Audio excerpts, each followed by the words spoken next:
नमस्कार मंडळी, स्वागत आहे तुमचं मराठी एक्सप्रेस आपल्या लोकप्रिय चॅनलमध्ये. मंडळी, हरियाणाचे निकाल आले आणि भाजपच्या गटात एकच आनंद साजरा झाला. भाजप हरियाणामध्ये बहुमताने निवडून आलं. हरियाणामध्ये भाजपचं सरकार आता स्थापन होणार आहे.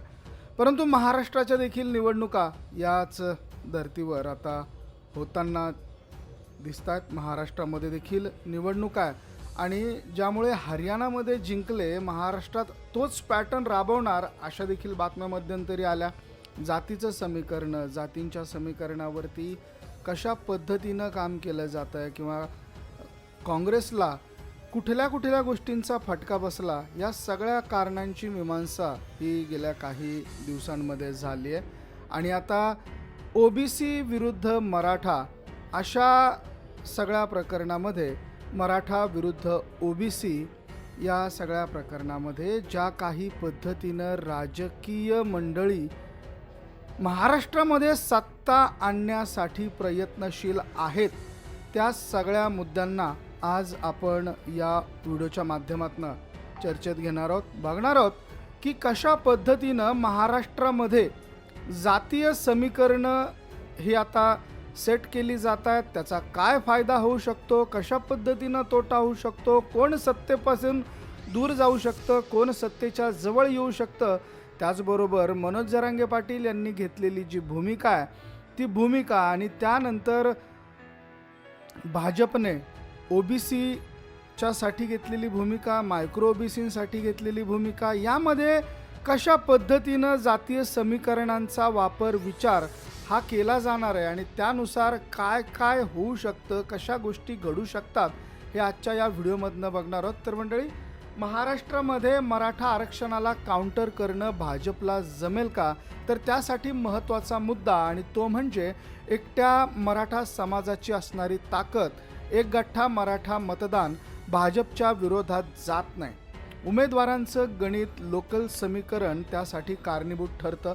तरीसुद्धा मराठा आणि जरांगे फॅक्टरचा विचार करता बहुसंख्य मराठा समाजाचं ध्रुवीकरण होऊ शकतं असं आता समजलं जाऊ लागलेलं आहे. आणि त्याच धर्तीवर हरियाणा तो झाकी है, महाराष्ट्र अभी बाकी आहे, असं नितेश राणे यांनी प्रतिक्रिया दिलेली होती. संजय राऊत पहिल्यांदा मोठ्या बाता मारतात आणि पराभव झाला की शेंबड्या मुलांसारखं रडतात, अशी टीका नितेश राणेंनी केली होती. हरियाणाप्रमाणेच विकासाच्या एजेंड्यावर महायुतीचं सरकार महाराष्ट्रात जिंकणार. स्वतंत्रवीर सावरकर यांनी हिंदूंचे खरे विरोधक मुसलमान नाही तर हिंदूच आहेत असं सांगितलं होतं. तुतारीच्या व्यासपीठावरून शरद पवार यांच्या उपस्थितीत जानकर नावाच्या कार्टाने 1.5 दिवसाचा गणपती बाप्पा दारू पितो अशा घाणेरड्या शब्दात आमच्या देवताचा अपमान केला. त्यावेळी शरद पवार आणि तुतारीचे नेते गुदगुल्या झाल्यासारखे हसत होते. राष्ट्रवादी पवार गट मुस्लिम लीगचा बी पार्टनर झालेला पक्ष आहे, अशी टीका आमदार नितेश राणे यांनी केलेली होती. तर महाराष्ट्र राज्यातील निवडणुकीनंतर यांना आपण पाहिलं का, असं संजय राऊत यांचा फोटो लावून विचारावं लागेल. संजय राऊत यांनी कितीही ओरड घातली तरी याच्या मालकाला काँग्रेस मुख्यमंत्रीपदाचा चेहरा करणार नाही. उद्धव ठाकरेंना मुख्यमंत्रीपदाचा चेहरा न करण्याचं काँग्रेसचं अगोदर ठरलेलं आहे. त्यामुळे ठाकरे सरकार आता परत महाराष्ट्रात येणार नाही. घोडा मैदान लांब नाही, उभाठा शिवसेनेत हम दो हमारे दो असंच चित्र राहील, असा टोला नितेश राणे यांनी लगावलेला होता. तर मंडळी, त्या टोल्यानंतर आता काय समीकरणं आहेत किंवा मनोज जरांगे पाटील यांचा जो काही सध्याचा स्टँड आहे त्या विरोधात भाजप कशी रणनीती आखतंय, या गोष्टींचा देखील विचार या व्हिडिओच्या माध्यमातून करण्याचा प्रयत्न करूयात. तर मंडळी, बहुसंख्य मराठा समाजाचं ध्रुवीकरण होऊ शकतं. मराठा समाजासोबत 18% दलित समाज आणि 11% मुस्लिम समाज जोडला गेल्याने मराठा फॅक्टरला DMK अर्थात दलित मुस्लिम मराठा आरक्षण अशी जोड मिळाली आहे. याचा तोटा भाजपला सहन करावा लागला. मात्र हे होत असताना ओबीसी समाजाचं ध्रुवीकरण करणं भाजपला शक्य झाल्याने पर्यायाने ओबीसी समाजाला स्थानिक समीकरणं विचारात घेऊनच लोकसभेला त्यांनी मतदान केल्याचं दिसून आलं.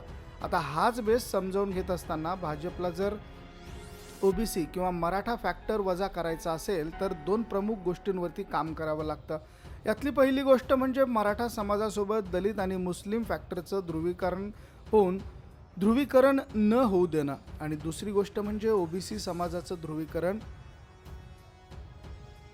आपल्याला आपल्या बाजूने अधिक ताकदीनं उभं करणं. आणि या दोन गोष्टींवर भाजपमार्फत काम चालू आहे.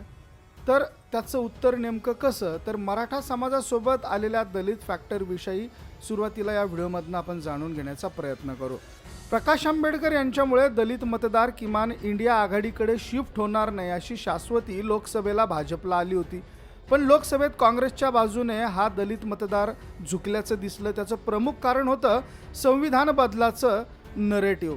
दलित मतदारांमध्ये संविधान बदलाचं नरेटिव्ह वेगवेगळ्या पद्धतीनं संदर्भ देत पसरवलं गेलं. म्हणजे एससी प्रवर्गातील तसेच एसटी प्रवर्गातील बौद्ध आणि इतर समाजाच्या समोर आरक्षण रद्द करण्याची भीती होती. आणि या प्रवर्गातल्या बहुसंख्य असणाऱ्या बौद्ध समाजासाठी डॉक्टर बाबासाहेब आंबेडकरांनी लिहिलेल्या संविधान बदलाचा विषय हा अस्मितेचा विषय होता. पर्यायी लोकसभेला मोठ्या प्रमाणात दलित मतदारांचं ध्रुवीकरण झाल्याचं बघायला मिळालं. पण हे लोकसभेच्या काळात नेमकं काय चालू आहे, तर संविधान बदलाचं जे नरेटिव्ह होतं ते महाराष्ट्राच्या विधानसभा निवडणुकीसाठी तरी गैरलागू होताना दिसेल.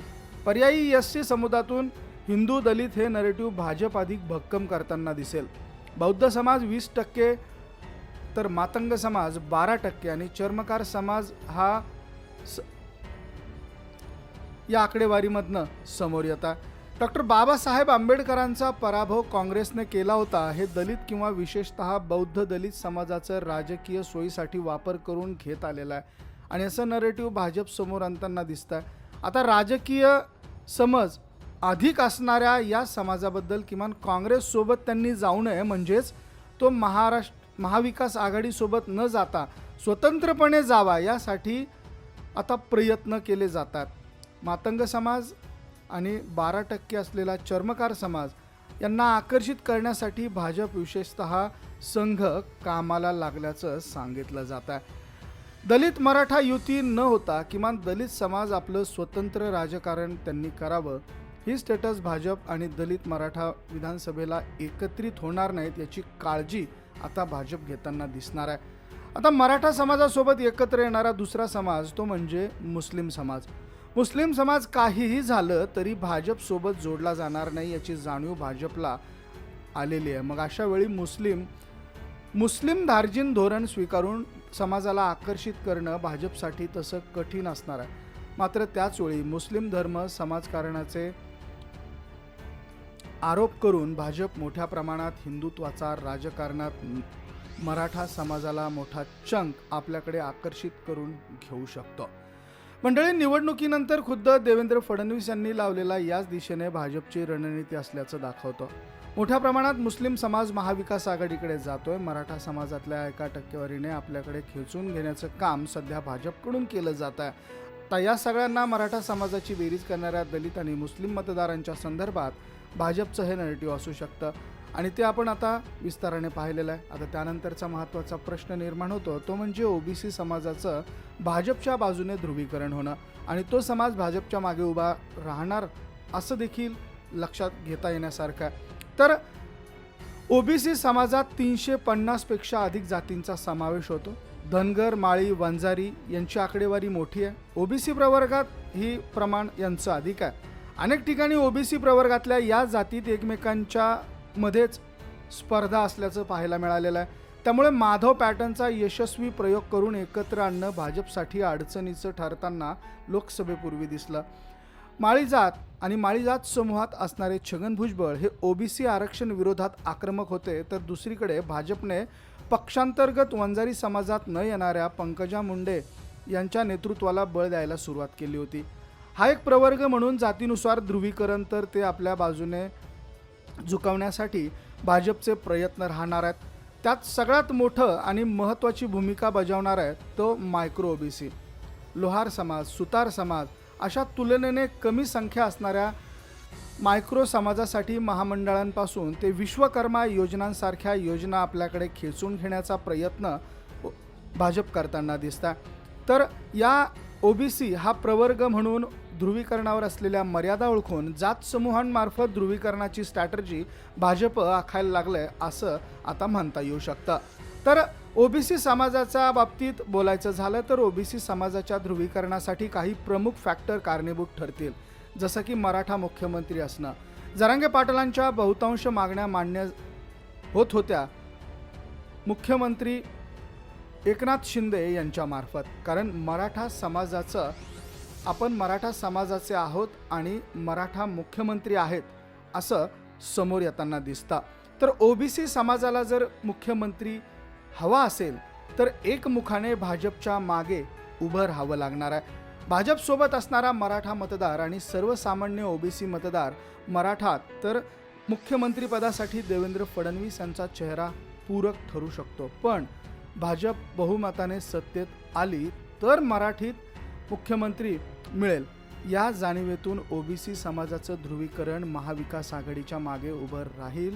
ना शिंदे ना दादांच्या मागे उभे राहील, ते अधिकाधिक भाजपच्या मागे उभा राहू शकतो. आणि दुसरा मुद्दा आहे तो म्हणजे ओबीसी समाजामध्ये असणारी पराभूत झाल्याची मानसिकता. मराठा समाजानं मतपेटीतनं आपली ताकद दाखवून दिली आहे. समाज जुन्या राजकारण्यांना फैलावर घेताना दिसतोय आणि कुठेतरी समूहाच्या मनात तयार व्हायला लागलेली ही भावना, फुटीचं नरेटिव्ह, हिंदुत्ववादी आणि भाजपचा पारंपरिक मतदार हा लोकसभेला निष्क्रिय राहिला. आक्रमकपणे मतदान केलं गेलं, राजकारणाची सुरुवात झाली असा सूर मतदान करणाऱ्यांमध्ये होता. तर मुस्लिम समाज हा या पद्धतीने फार ॲग्रेसिव्ह बघायला मिळाला. ज्याप्रमाणे हिंदुत्ववादी मतदारांचा झालेला होता तसाच सूर ओबीसी समाजाचा निघताना दिसला.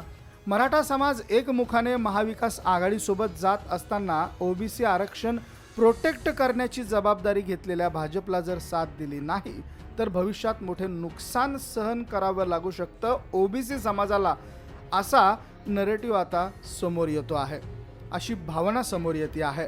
तर ओबीसी समाजात ही भावना निर्माण झालेली होणं हे साहजिकच आहे आणि हाच फॅक्टर ओबीसींच्या ध्रुवीकरणासाठी महत्त्वाचा ठरू शकतो. थोडक्यात काय तर मराठा समाज एकट्याने महाविकास आघाडीच्या बाजूने झुकला तर भाजपला म्हणावी अशी अडचण निर्माण होत नाही.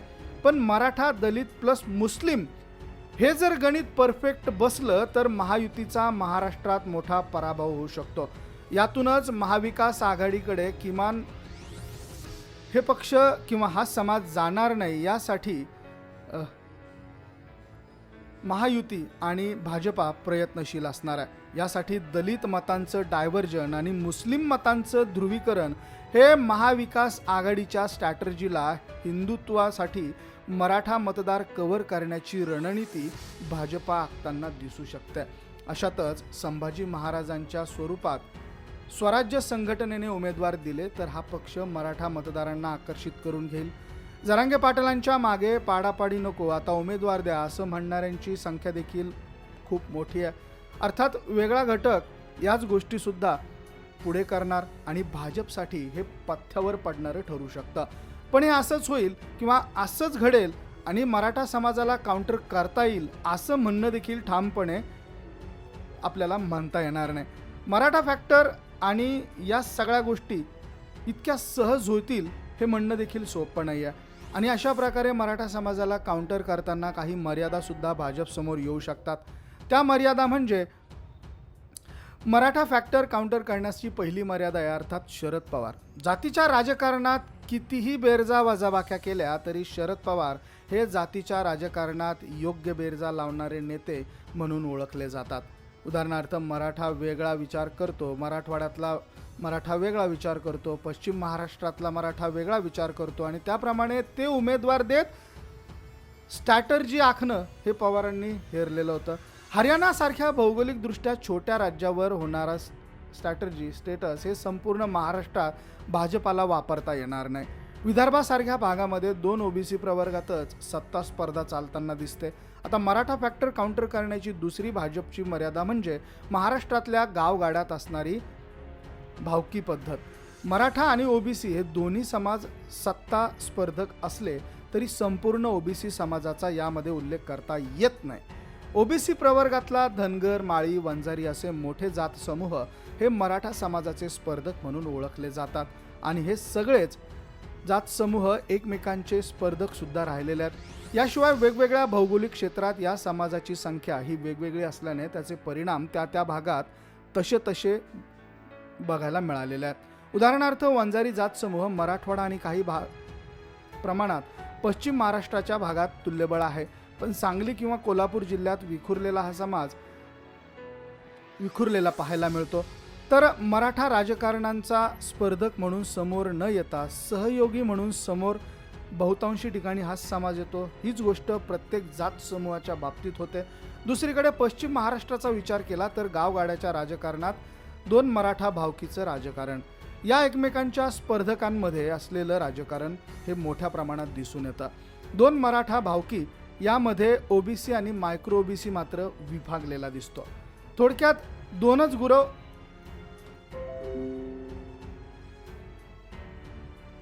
हॅलो